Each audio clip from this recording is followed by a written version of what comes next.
everyone, welcome to Living La Vita Local Podcast, a retro gaming podcast for some of your retro gaming needs. My name is Faz. And I'm Rich. We are going to do one of our patented free play fortnightlies. You patented it? Yeah. Wow. Yeah, no. I was away a while. Yeah. But I do need to probably patent it. It'd be great. I wonder how much is painting? Painting? How much is painting and patenting? How much does trademarking cost? Do we think for just something so fucking stupid? Just to throw it out there, right? And inane. Considering currently anybody could use it and nobody's using it, I'm going to go with assuming you wouldn't make much money from your investment in any case. Well, no, of course you wouldn't. But at the same time, it would be great to have something. I kind of want to trademark something now. I'm not going to stop you. I'm not going to encourage you. So, when we started this podcast, I never really thought in my head that it would be something that I'm like, at any point, and I still don't really believe this, but we've created something. There's a creation of, and you kind of get that fact. It's like, oh, you've made a really good, successful podcast if you've got over 20 20 episodes and not giving up. And I'm like, we just sort of bulldozed it. yeah, exactly. Yeah, I don't really believe that. The current position we find ourselves in, that we're still just recording to our phone on a recording app, and you get people going, oh, it'd be great if you did a video, or you did this content or that content, or please, here's a suggestion of a game you should play, and I'm always just like, no, we just do what we do. We just do what we do. So is this how we end up on Patreon, getting everybody's money and Fundell lavish game playing voice recording lifestyle? I don't think so. I feel kind of bad. I hate to say it. Yeah. I would feel bad. Yeah, I mean, I feel bad putting this out for free. Taking up people's time. And that's why I'm like, well done to the 40 people that listen every week. Show up. It's just we're stealing. Good on you. We're stealing gigabytes off the internet you here. Could be literally anywhere right now, listening to anyone, and yet here you are. So thank you. Yeah, where was this point going? I have no idea. Yeah, no, I'm completely lost. But yeah, trademarking it anyway. So the creation of something. It is nice to think that we're creating something. It's like, I don't know, like a toddler's picture they've made with wax crayons of a podcast, basically, that we're doing. Podcast. So it's just funny because I kind of look around and sort of see people, and we will get. So when I put something on Instagram, for example, I might get some new followers of podcasts, and they'll be like podcasts that are starting up, and sort of maybe, we've done 10 episodes or whatever, and then I look around and go, wow, that's they've done a great job of, that is they've set up really well, they've got an amazing social media presence, they've done videos and things like that, and I'm just like, oh, that looks like hard work for. Looks like so much hard work. Yeah, it sounds like a lot of hard work. Let's just stick with the bullshit. Yeah, I can do bullshit. Okay, let's stay away from the trademarks then. That's fine. We're agreed. It's a lot of admin in it. Free play fortnightly. What does it actually mean without the trademark? We both take a game and we play said game, and we review said game. Mm-hmm. And we bring the review to the table. So we don't even take those bits out. Don't even edit it. it. Exactly. It's fine. Yeah, that's what's amazing as well. It's like, oh, it takes so many hours to edit and stuff, and I'm like, does it? Does it? Editing? Yeah. Never edited. No, I think we've edited once. Yeah. So we take the game, we play the game, review the game, and then the other person gives the game a score based on our review. Bam. Yep. Done. Yep.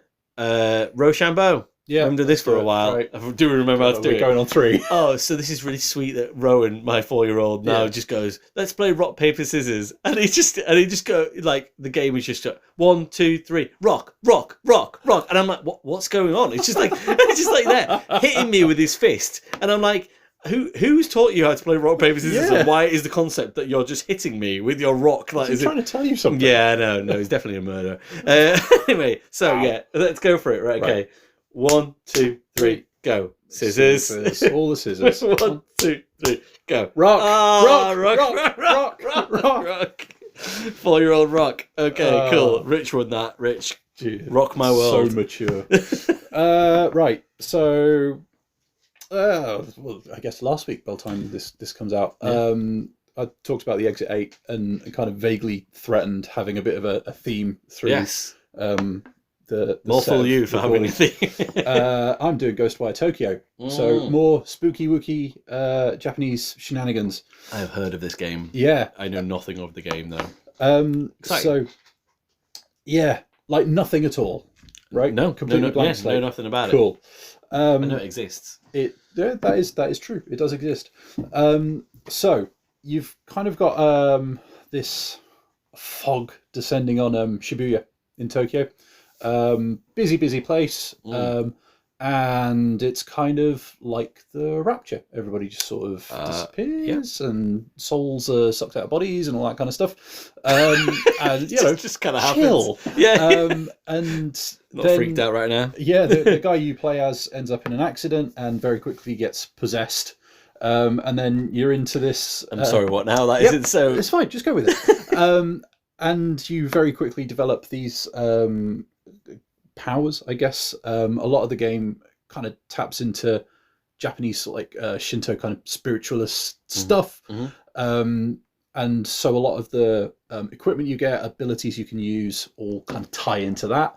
And off you go with this entity that has possessed you to basically unravel a bunch of mysteries about what has happened, why everybody's disappeared, what's up with your sister who's stuck in hospital. What's up with your sister? Oh, it's like a proper soap opera list of things that you can go look up on Wikipedia if you actually want to know about the story. It's so much more of a better name for the game than Ghostwire Tokyo. What's up with your sister? What's up with your sister? Am I right? And yeah, it kind of you're doing a lot of finger gun type movements with your hands, so you don't have like Ric Flair. Not quite, but rather than having a vast array of weaponry, you get a bow and arrow at one point, but beyond that you're doing a lot of gestures with your hands to basically summon the effect of weaponry, if you like, right? Wow, okay. Yeah. So exactly. So even in that respect, it's just a kind of interesting take on so your pistol is this hand action, the shotgun is this hand action, and all that kind of stuff. And I think one of the biggest criticisms I saw leveled at the game when I was weighing up whether or not I was going to buy it back when was a lot of the quote unquote weapons kind of lack any real impact. So is that because they're your fingers? Well, it's energy blasts and stuff like that. Oh, okay. And you've got a lot of varying degrees of spooky and scary demon floating around this part of Tokyo. So you got a lot of things to either sneak around or take out and all this kind of stuff. And occasionally you'll get locked into combat and stuff like that.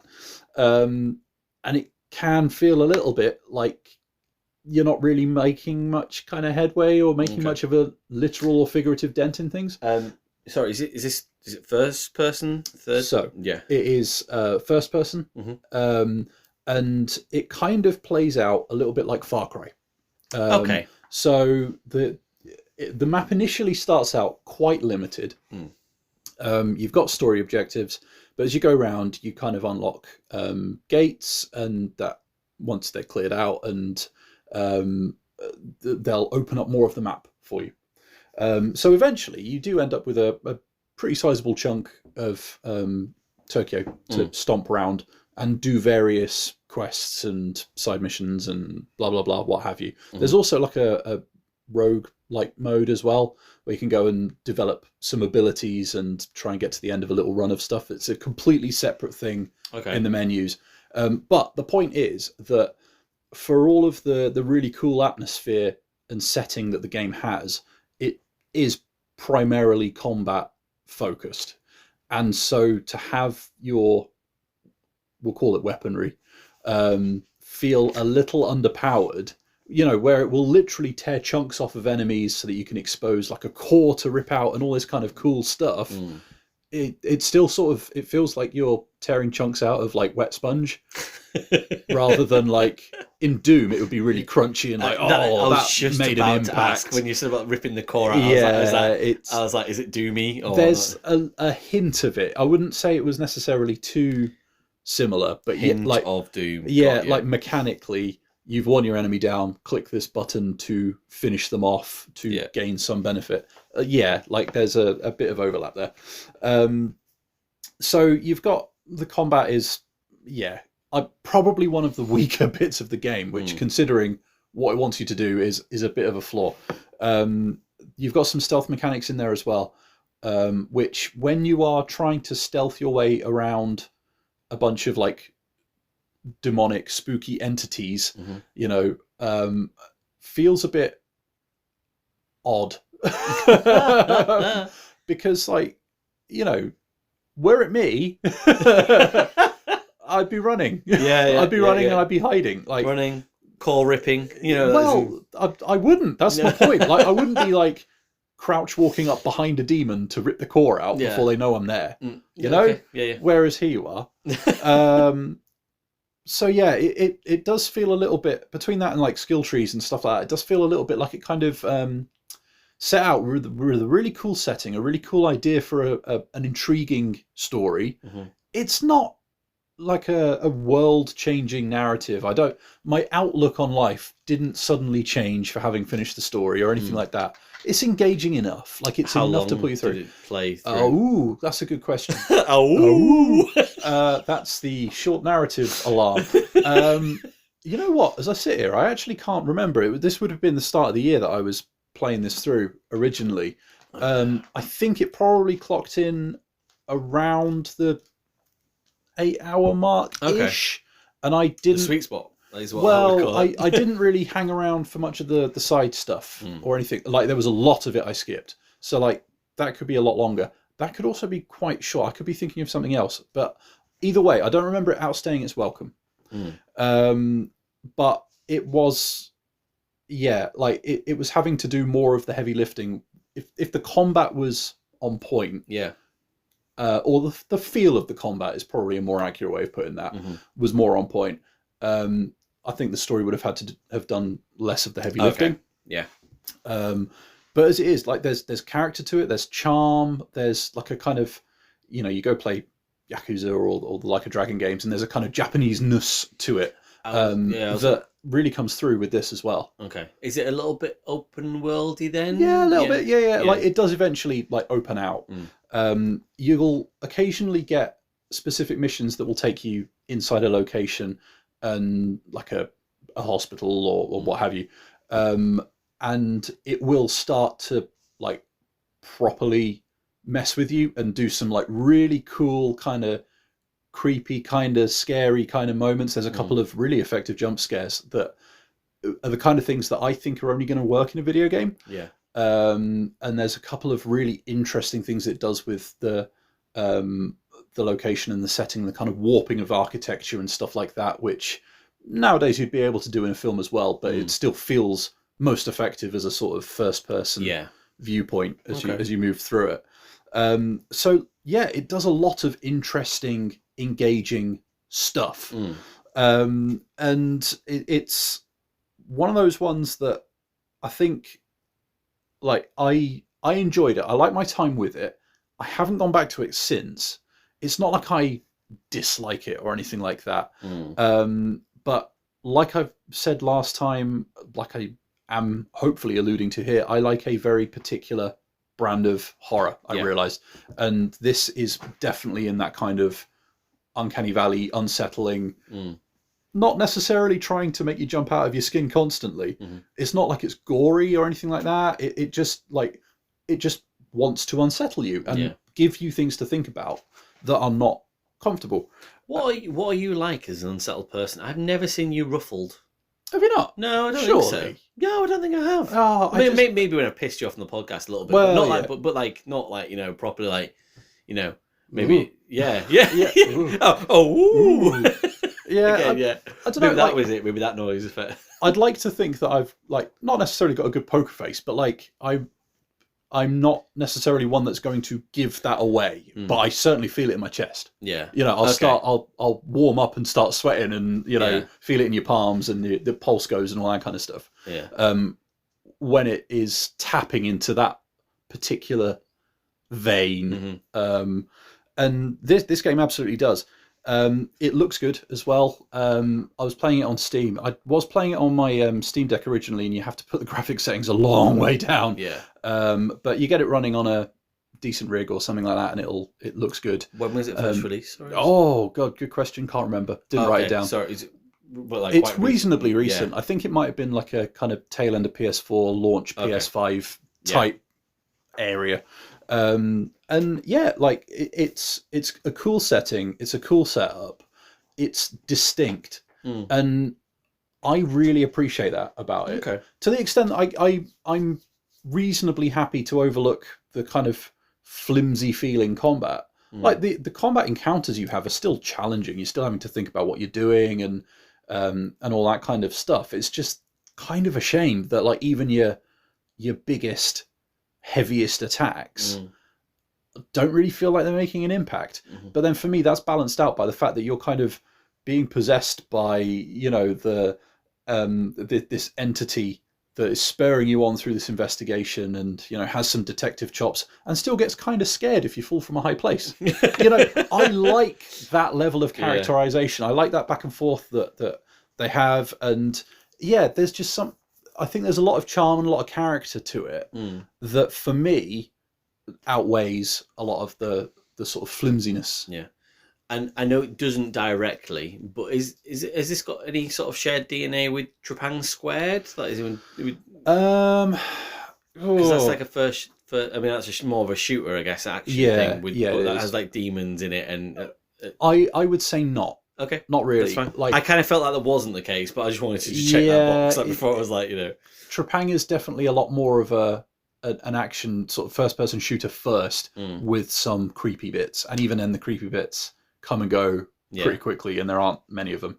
This is creepy with occasional bursts of action, and it's the kind of game world that like I would quite happily fire up, just wander around the streets a little bit and see what it looks like and kind of soak up that atmosphere rather than actually do anything with it. So like, yeah, it does make scoring it a bit of a swine, because if the kind of core, you don't have to worry about that. Well, one of the core things well, you do, because I've tried. But if one of the core things about it is combat, and the combat's a bit ho-hum, you know, that's kind of an issue. But yeah, you can mitigate a lot of it by just trying to take things out quietly first and all that kind of stuff. But yeah, like there's a lot I like about it. A lot I like about it. I mean, what we're trying to do here, though, is me to work out what you would give it as a score, whether or not, you know, warts and all. Like, it doesn't matter that there are things that are issues, whereas, because I can see, whilst you'd never show that you're ruffled, I can see when you are happy with something, and that's true. You have a little warm glow about you, Rich, that, you know, that is when you've enjoyed a video game, and I can tell that this sits on the right side of enjoyment for you. It does, yes. And you seem to have, you know, like it. I guess the game seems to have a lot of personality. Which makes it, you know, and like you say, you said it sits in the sweet spot. So 7, I think maybe. I think that's fair. Probably, I reckon. Is that what you? I might have talked myself up to an 8. Okay, I might have done, but I think 7 is fair just because there is a lot of combat. Yeah. And like there's traversal, there's a bunch of other things you can do, but ultimately so many of the objectives, so many of the things that you're going to be doing are going to be tied to killing things in some way, shape or form. Ultimately it'll be go here, kill some stuff, find a MacGuffin or cleanse a gate, repeat.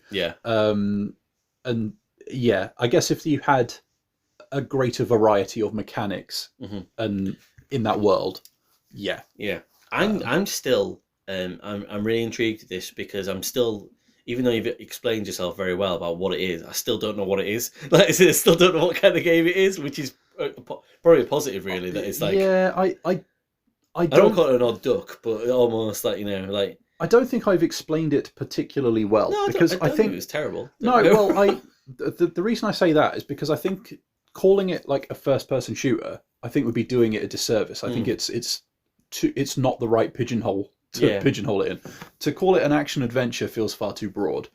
It for me, it feels like a very focused Far Cry. It feels like the most focused Far Cry game I've played for quite a while. Okay. And therefore one of the better ones. Yeah. Even though it's definitely not a Far Cry game. It is its own beast. It feels distinct. It's got a distinct flavour to it. And yeah, I think that kind of charm, that kind of character takes it a long way in my book. Oh, cool. Good. Thinking about... again, we seem to have dropped into some sort of like rhythm and routine with this the last couple of weeks. Unsettling first-person adventers. Well, it's October, isn't it? Yeah, well, exactly. And mine is unsettling. You know, well, I don't want to say yours wasn't either, but that is in a very human way. Right. There's no supernatural part of it, but it kind of, in a sort of weird way, freaks you out anyway. Firewatch. Oh yeah. Yeah. Yeah. Played it? I have. Yeah. Yeah. Good. Long ago or recently? Yeah, quite a while ago. Would have been my PS4, but reasonably early on. Yeah, 2016 was when it came out. So walking simulator out in the woods. Yes. Yeah, I did play it. Yeah. It's only about 5 hours long. Yeah. But I'd say that I think it's probably quite a well-trodden game. I think a lot of people have played it. It's been sat on Game Pass for about 3 years now, and I keep on sort of saying to myself, I'm gonna play that one day. Yeah, I'm gonna play that because and I did it all in, I think, 2 nights. Do you know what I mean? That is in. So it was a relatively quick experience for me, but I feels like a lot is said in that sort of short period of time. Whether that's all great, we will find out. But yeah, so just to give everybody the background then. So as you allude to, so it's a first-person adventure game where you basically you're kind of exploring a national forest in Wyoming, and you are a newly installed fire lookout called Henry, and it's over the course of a summer in the 80s. Your main interactions in the game are via the radio, and pretty much you only, I'd say 90% of the game, maybe not even more than that, is basically conversation choices between you and your controller, Delilah. And it's about how that relationship develops. You kind of have control over that a little bit in certain aspects, but it's almost like there's a narrative drive behind that, but you can only affect it a little bit. And I'm not sure how that really ever affects the overall story towards the end. I think there's a couple of kind of endings, but not really. There's like kind of one ending, which on one hand I quite like because the narrative is strong. That is in, so the Campo Santo, who made the game, they've set out and gone like, these are the characters, these are who they are, this is how they're going to grow or not grow, and you are playing as those characters. That it's not like you're kind of putting too much into them. You can make choices about how they interact with each other, but in the end, they kind of end up in the same place towards the end of the game.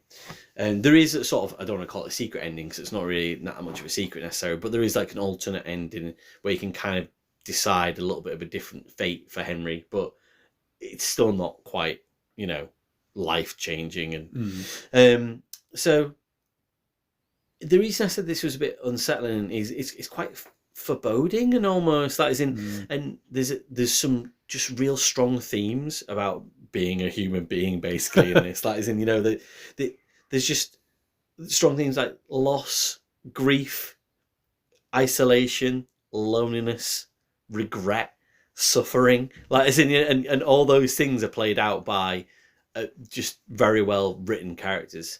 It doesn't shy away from anything. The opening gambit, if you will, which is just a text-based sort of yes-no kind of thing sometimes, where there is a story being unspooled to you about Henry and his family. It's really quite heart-wrenching. Like, as in, and I don't know if you remember kind of how that goes or not, but I don't want to spoil it for anyone, because I guess if you've never played this game before, to give away the narrative would just ruin the game. So I don't want to do that.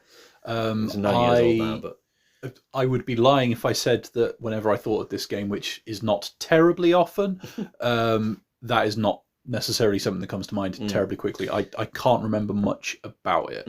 Which obviously sounds a bit damning. That is, No, it's I can't remember much about the specific like text opening bit. Yeah. I remember the narrative being effective, and it drawing me through. So whatever it was doing, like did the job. I remember it is almost like it plays. It just has that real. I keep on using the word human. I don't need a better synonym. Like, it's almost just.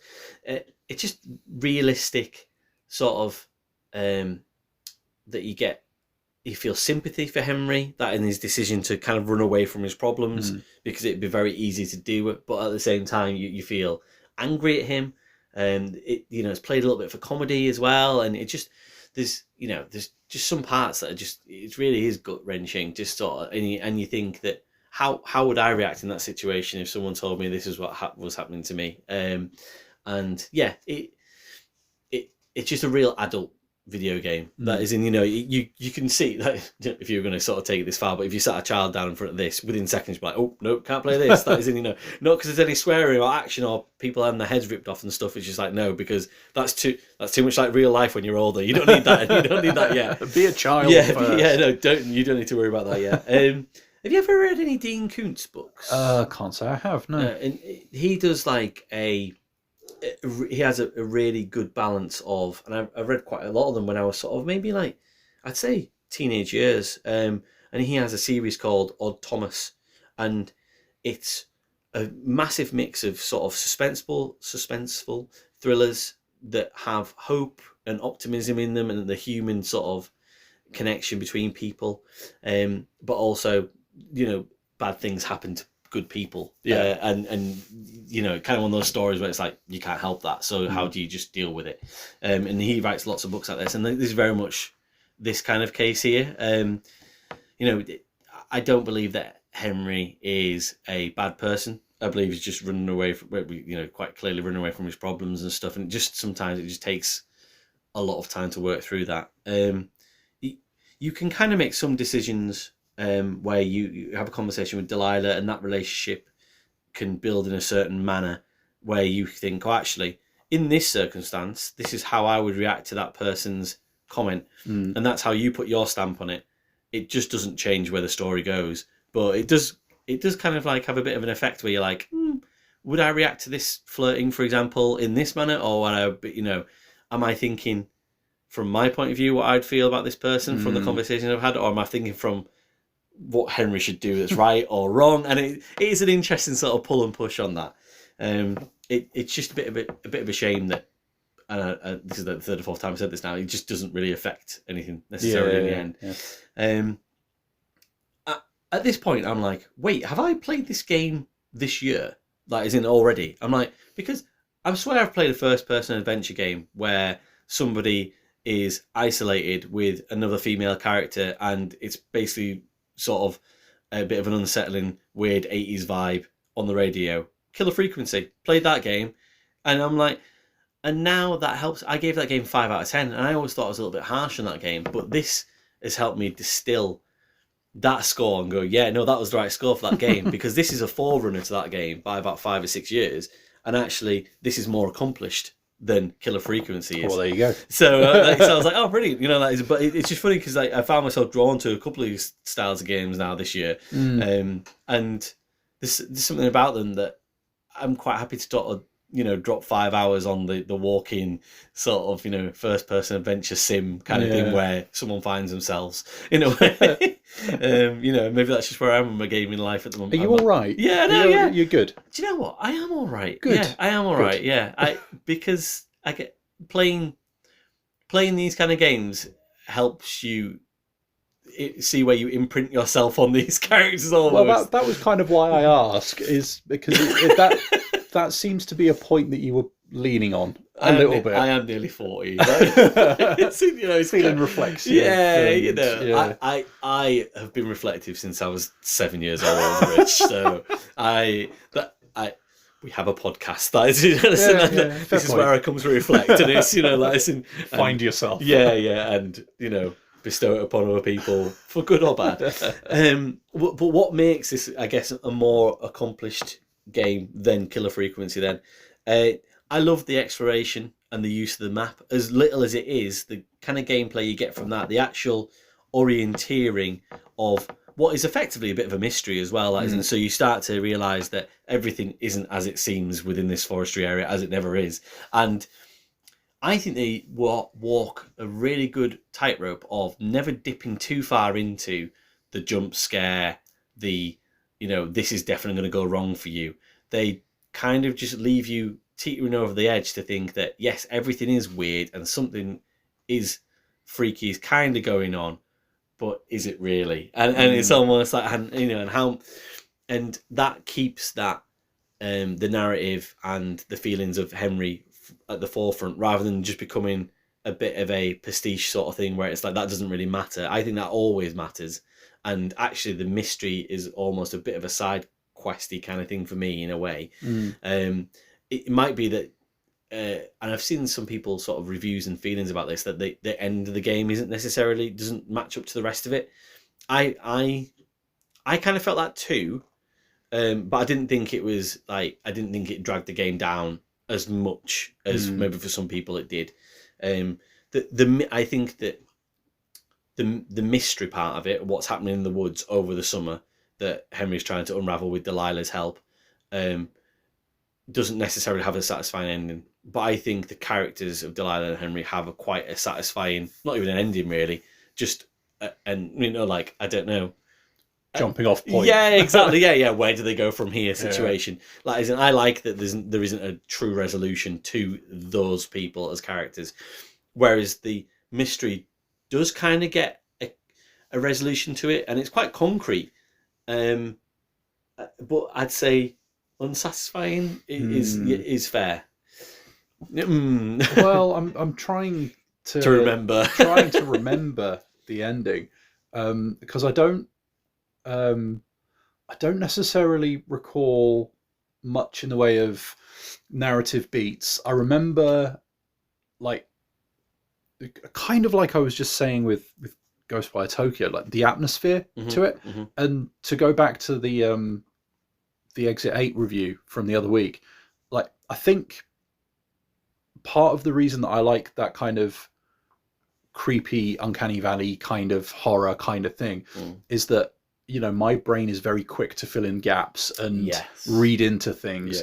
And so I find that the most effective scares I can find are the ones that I give myself, because I'm inventing stuff. And from what I remember of this game was particularly adept at basically giving me enough to start to jump to some pretty wild conclusions of what I thought was going to happen, or where I thought it was going. And that is what I remember, that feeling. Yeah, and I think that maybe that's why, certainly when I saw some people's reviews, like I say, that a lot of people do that, and you kind of go, "Oh, this is where this is going to go," and it doesn't get the it doesn't quite get to that crescendo, and then you kind of, depending on who you are. I don't mind when I come away feeling a bit numb about something, because I don't mind being a little bit more confused than I was when I went in. It feels like a grown-up feeling. As a grown-up, how often do you start the day and then end the day going, I'm more confused than I was previously? Oh well, I'll go to bed and just deal with it. We'll go again tomorrow. Yeah, exactly. That's what you've got to do, and that's what Henry has to do in the woods, and Delilah as well. And it feels like for 80% of the game, there is a really good ratcheting up of that tension. It just kind of deflates a little bit at the end on one part. You said the atmosphere, and absolutely everything about how they've built the game, everything from the scripting to the voice acting to the soundtrack that kind of kicks in every so often, where they barely use it, but then they kind of, sometimes it will be a certain story beat where Henry is venturing out to kind of go and investigate some tents, and it'll just be this beautiful sort of autumn sort of sunset streaming in, and you're walking. This game would have been amazing in VR, and it's never been put into VR, and I can't see any reason why it won't be at some point in the future. They should really put it into VR, because if you can have a 360 around that when you're walking through this forest, whilst also having a little bit of your nerves are being shredded slowly a little bit, and there is everything about you, like you say, you expect something to jump out on you at some point. and I won't say whether it does or doesn't happen. But you know that is, and they do a really good job of making that happen to you. Yeah, it just, like I said, it feels like a real adult game, which I give it a lot of points for. Yeah. Yeah, I just wish it had kind of finished in a little bit different way with the mystery and stuff. And there was something about it where, like, again, another game I played this year, which is another first person, I guess I call it an adventure, sort of borrowing more of like a slight RPG, like it was Atomfall, where you, basically in Atomfall, you start the game as you don't know who you are, and you're dropped into this area, and you just kind of like cruise around and try and find out what's going on. It's exactly what Henry's doing. Henry doesn't really know who he is. You know who he is. You know his name. You know a little bit of backstory, but he doesn't know who he is as a person at that moment. And you kind of, and then therefore he, like, the whole idea that this vast area is kind of the only place, you know, like where you can be, and you just as a character, he's kind of like just trying to find his way, like in this mystery, and also himself. Atomfall was very much a game like that as well, and didn't have a satisfying payoff either. So, just an interesting sort of a couple of games that I've played this year where I'm like, okay, I can see where, again, Atomfall is 2025 game, and Killer Frequency 2021, I think it was. I can kind of see bits of Firewatch in both of those games. Yeah, I get that. And it's easy to do that when you've played them very recently. But I wonder if anybody else out there listening kind of goes, oh yeah, I kind of get that, and I get this theme as well. So another thing I kind of took away really was just that Fire Lookout seems to do fuck all. Like, I don't understand. Like, as in, so what, a fire happens and you just radio it in and go, there's a fire. Like, as in, I thought they would do much more than that. I thought they'd try and prevent the fires, try and, you know, like, act upon them. This seems to just insinuate that it's like you radio in and go, yeah, no, it's burning over there. Yeah, so, yep, that's fucked. Like, it just feels like a pretty helpless job, and I felt a bit bad about that. Does that tell you something about Henry, though? Yeah, that's kind of thing. Yeah, is it just that he's like, you know, he could do something about it, but yeah. Well, I mean, even thinking of taking that job, yes, and, you know, I don't know. It just feels like there is something to the choice of that being what Henry chooses to go and do. Yes, they've done such a good job of writing this game. Yeah, because of, like, as you just suggested, everything can relate to each other, and it's almost like, I guess it feels like the entire game is a metaphor, and there's just a vagueness to it that I just love, because just nothing is neat. Life isn't neat, you know, and it's just difficult. And I think a lot of people go to video games to escape from that. And I don't mind when you have to face into it in a video game, and you kind of you reflect in a mirror and kind of go, like, as in, what would I do in this situation, and how this feels so real to me, like, as in, you know, and yet it's not. It's just a bunch of pixels and great scripting and, you know, and voice work. And I just like it when something tickles you know, up the back of your spine and stuff, and it just kind of like, that's the unsettling part, that it's just so, when you say about Uncanny Valley and things like that, it's just, this is just so human. I said it again, but it just is. And yeah, sometimes it's just nice to sit in that pool, like, as in, wallow in it. yeah, exactly. Yeah, just to wallow in what it means to be alive as a human being, like, as in, you know, and get provoked by a video game, and just it isn't, don't get me wrong, it's not the best video game I've ever played, but it has some real thoughtful moments that kind of, like, you know, I thought about this game much, and it was funny that you said you'd not really thought about it at all recently. I'm like, I've thought about it a lot recently, obviously, after playing it, and just thought that I like that it makes me feel uneasy, and in that there's almost a contentment to it. and I get that, and when I say that I haven't really thought about it recently, like, yes, that is true, but then also I don't really think about it. Like, when it gets mentioned, I feel something, and I think that is a subtle but significant difference. Yeah, and, like, there aren't many games that can make you feel something. Yes, and in that respect, like, it is quote unquote memorable. But yeah, it clearly, when I played it, it didn't necessarily hit me in my head, it hit me in my chest, you know? And I think that is how I think about it. Yeah. So yeah, I do see where you're coming from, but I think in my case, that probably means that I would be, with the benefit of hindsight, a bit more willing to overlook that ending because it's had this long tail of, oh yeah, I remember being like, maybe moved is too strong a word, but like, Yeah. it got me on a level. So yeah. So when you said it was a bit of a weird one score, this is a weird one to score as well. Yeah. Because it's all in the feels. Funnily enough, that was going to be my next question, because I know that when I was talking about Ghostwire Tokyo, I was like, well, the combat is kind of a core thing, and it's also probably one of the weakest bits. If with this, the story is the core thing, and you've got an ending that stumbles a little bit, like, was that... And I don't think it was for you from what I've heard, but like, was that a significant problem? Like, was there anything else that leapt out as a kind of glaring, we'll call it issue, but I think that's a strong word. I don't think it was necessarily there was many issues with the game at all. It just, I feel like I wish the payoff for the mystery paid more respect to the characters and their story. It's all, that's fair. I know that's a very sort of like, like that's just my opinion. But that's how I felt about it. Almost like I think that it didn't mean that the game was ruined for me. Yeah. It just meant that what I felt about the game was warmth towards them, and less so that actually, not that it wasn't tacked on or anything, but it kind of finished the mystery, and I went, huh. You know what I mean? Okay, fine, whatever. Yeah. But whereas I want to know what happens to Henry and Delilah more and more now, and I'd love to. Well, I wouldn't, because I like the way it finishes, but like it leaves you with that longing of wanting to know more about what happens to their story next. But I think it's quite telling that we're kind of playing in the margins here. Yeah, like I think I'm going to put that under 9.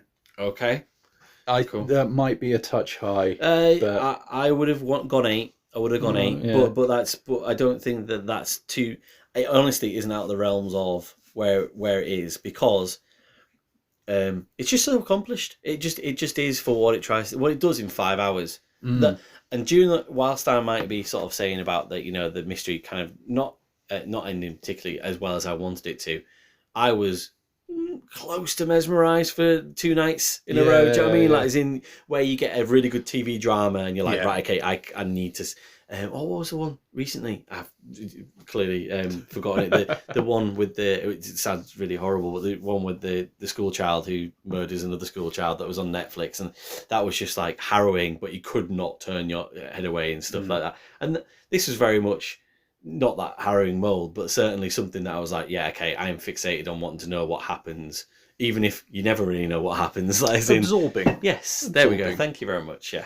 So, and we hope this podcast has been absorbing for you. Or absorbent. Trademark it. Right. Thanks very much for listening, guys. Cheers.